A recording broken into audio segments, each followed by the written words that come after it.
At Southwestern Community College, we're all about changing lives, and we know a lot of folks are hurting right now. 3 months ago, most of us had never even heard of COVID-19. And since then, nearly 1 in every 5 American adults has become unemployed. If that's happened to you, we're here to help by providing insights to job seekers in our region of Southwestern North Carolina. Now, today's conversation will center on some of the jobs that felt the initial brunt of COVID-19 more than most others. While small businesses may be small individually, and while Main Street may be less urgently critical to people than, say, healthcare or the food supply chain, this sector, altogether and combined, is one of the largest employers in our region. Of course, the variety of businesses is broad, but the jobs they offer to our students and alumni are essential to working individuals, their families, and ultimately to our local economy. Joining us today are Tiffany Henry, the director of the Small Business Center at SCC, and Donnell Moses, our Dean of Career Technologies. Thank you for joining us. Now, before we start talking about the specific businesses and types of jobs they offer and hone in on trends and programs, I wanted to give an overview of the employment prospects across our community in general, specifically in our corner of Western North Carolina. Now, on the couple of previous video casts and programs I have talked about, I've thrown out this number: 46% of all employers across really all sectors of employment, all sectors, have stated that they hope to be hiring in the first 3 months or so of this summer, May, June, July.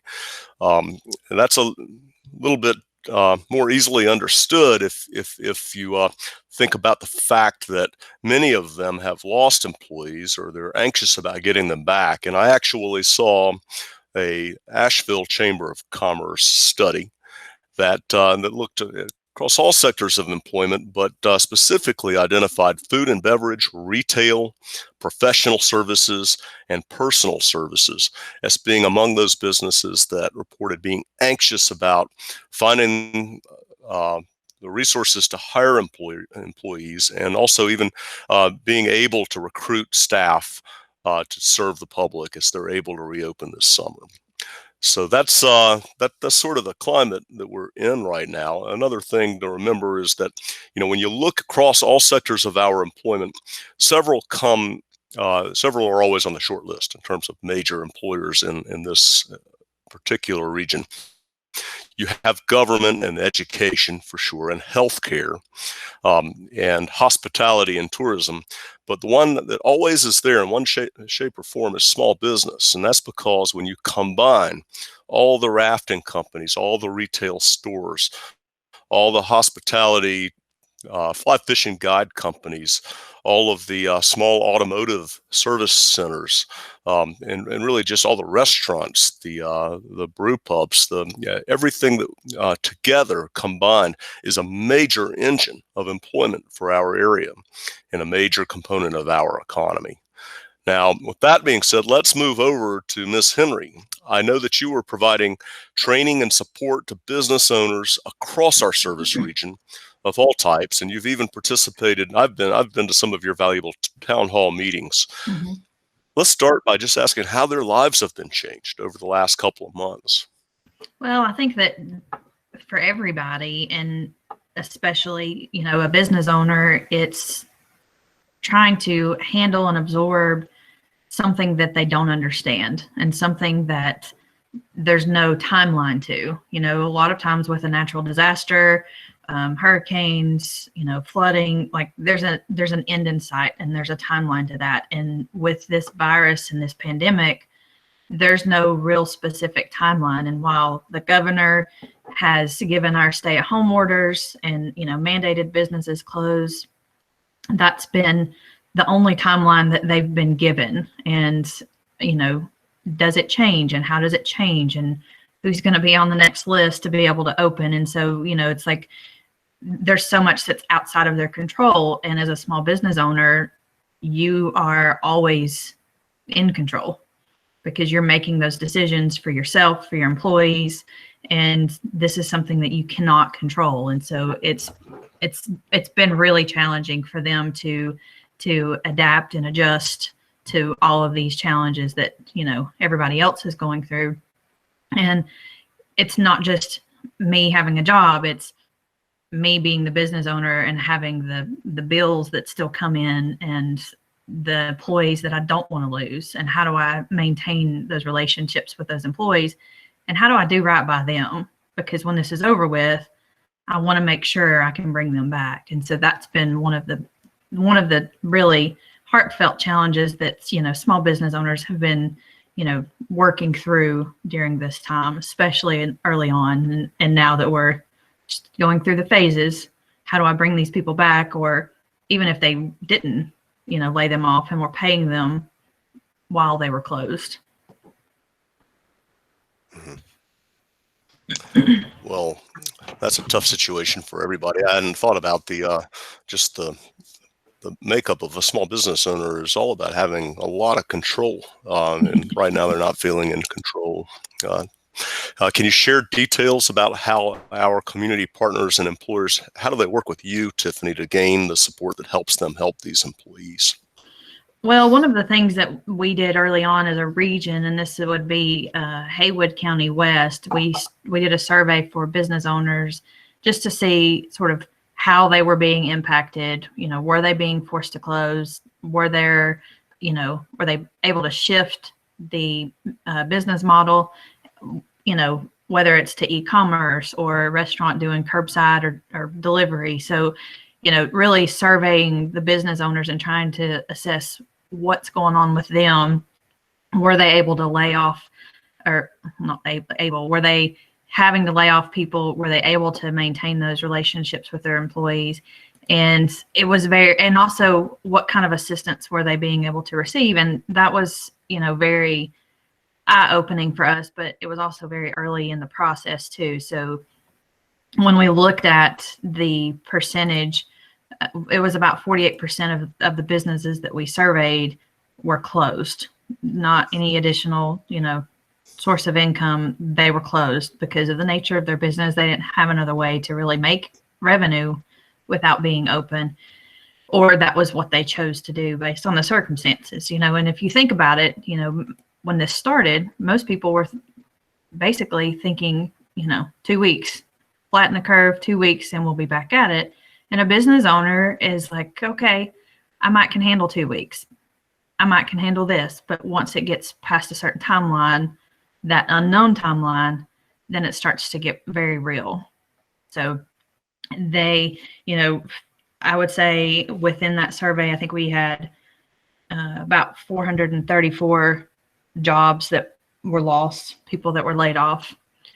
And again, you've got to think about it from a business owner. They're trying to make sure that they're taking care of their employee and looking out for them, not knowing what the timeline is, but also reflecting on their cash flow and what can they reasonably absorb. Because if I don't have any revenue, how do I justify paying my employees? And a lot of businesses did that, even if they weren't open, but there were some that just couldn't simply afford to do that. So that's been one really big challenge. And I think that goes back to, small business and sort of why they are the heart of and backbone of our economy and our communities is it's people. It's not a number of employees. It's a person. And I want to maintain that relationship with that person. And I want to keep those folks employed. And when I'm able to reopen, I want to, I spent so much time training, these 3 people. They've, I can see a really big future for them. So I want to make sure that when we are able to reopen, that I'm bringing them back. And that's one of the really hard conversations with business owners is, do I lay them off, or do I figure out something else that they can do that makes sense for them? Yeah. Well, switching to them, can you, as a small business employer, what would you say, or what would your employers say to our workforce and the rest of the community in this moment? Well, I think that you're going to see a lot of them starting to hire employees that, after last weekend when when we entered phase 2 and things started to shift and move and more things started to open up. Your retail stores are able to open up. Your restaurants are able to open up. They're limited capacity, so they're not gonna need the same number of people that they would have otherwise. But if you think about a retail shop or a restaurant that had 0 inside people, they're going to be bringing some people back on, if me as an employee, I didn't have, the opportunity to wait, or maybe I filed for unemployment. Once you have that opportunity to go back to work, that's one of the questions that you're asked in your unemployment questions is, was I offered work? And when you answer that yes, then you come off unemployment and you need to find a job. And I can say that there are jobs out there right now, given the circumstances. I know a lot of people may not think that, but there are jobs out there. You just have to, again, sometimes it's being scrappy and trying to figure out, what makes the most sense for me and my family. And, there's definitely jobs out there. It's not what it was, and it's not what we normally see this time of year, but I do think that, business owners are, they're wanting to bring back their previous employees. And I think that they are really trying to figure out what the new norm is going to look like for them. And a lot of that is a pivot in their business model. So what are the assets and the values that an employee has to help them obtain that? So marketing is a big piece of that, and communication. How do I communicate to my customers? And so, if an employee can sort of help them navigate some of that, that's a really valuable tool that they can bring to the table. That is for sure. And, we've never seen a reduction of hiring among those who are categorized as essential businesses. But hopefully in the coming month and 2 months this summer, we'll be able to help other small businesses of all kinds reach out through the SCC job board and through some of our programs here, right, and reach prospective employees to find who they need. Well, turning to Dean Moses, what impact has COVID-19 had on our local small business job prospects for our graduates and alumni that you work with? Well, it's hard to tell, what the long-term impact of the pandemic is going to be on our economy, but the training that we provide in my division is for professionals who are in very resilient sectors of the economy. So the economy is always going to need automotive workers and HVAC professionals and welders and chefs. And I think we've all been eagerly awaiting the return of the cosmetologist. So they're in my division as well. Okay. Yeah, that's true. You've got a range of programs, and all of them pride themselves on preparing workers, um, for the real world, really. How did that play out over the last couple of months while many classes went online? Well, I've been very impressed with how the faculty and the students took this lemon and made it into lemonade. Um, they jumped online very quickly and efficiently. We've had online programs at SCC for well, at least 17 years. That's when I started teaching online, was 17 years ago. And so all the faculty were familiar with that. Even our welding students have online components in their classes. So we threw more content online, and the faculty made sure that the students still felt connected, and that they didn't just go off and start learning in this isolated bubble. And now we're bringing them back next week on June 1st. Those students that had like the hands-on labs that they need to finish up, classes like electronics engineering and baking and surveying, they are coming back, and then they're finishing up their lab hours. Well, I know there's not any one-size-fits-all answer, well, to many of these questions, and certainly not to this one, but what are the job prospects of our graduates from career technologies at SCC? Well, I mentioned before that they're pretty resilient, but one of the reasons that they're resilient is because we've developed the programs that we have in response from the business sector in our service area. Um, we have businesses coming to us before we even have graduates asking for those HVAC professionals and the IT Sure. workers and the graphic designers and such. Um, and everybody needs childcare workers and paralegals, and so we've got that training, and then we've got an interested business sector out there waiting for our graduates.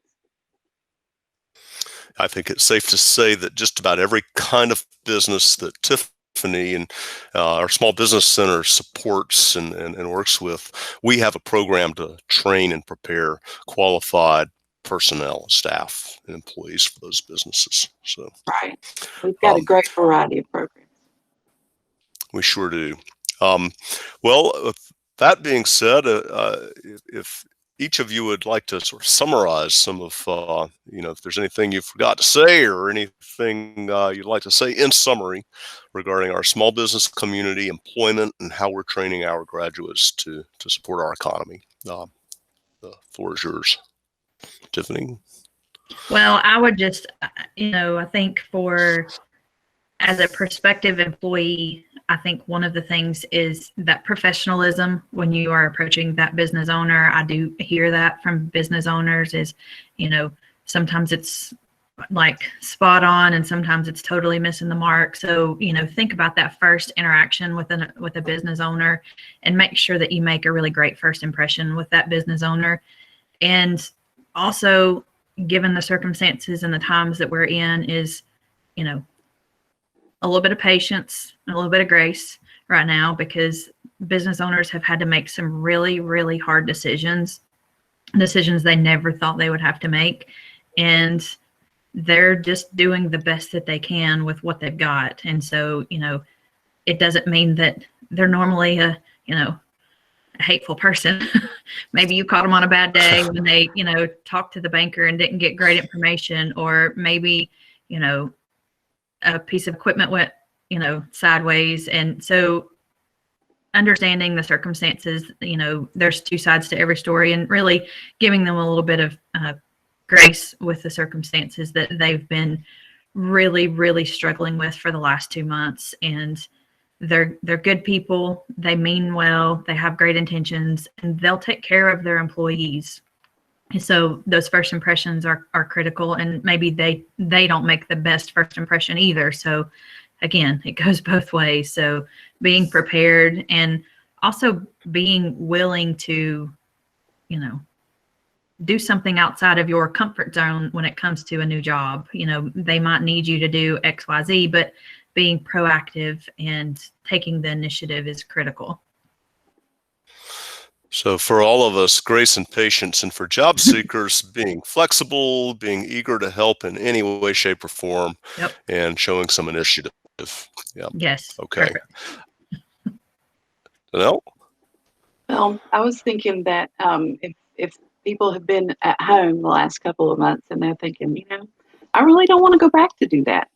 Maybe they need some new job skills, and maybe they need to think outside of what they've been doing and come to the career services office and get some advice on a new path that they could take. Because like I said, we've got a great variety of programs for people's interest and just their natural talents. Mm-hmm. I think that is critical. We actually own a small business, and one of our employees is going to school for something, and we have seen a shift in her and some of the interest that she's had over the last couple of months. And I'm just like, ooh, what are you going to do with this one? So that's very spot on. And I think that, if anything, it hopefully gave people a little bit of time to self-reflect and really look at what that career path may look like or could look like. And, just again, making lemonade out of lemons and We want students to be happy. We want employees to be happy where they end up.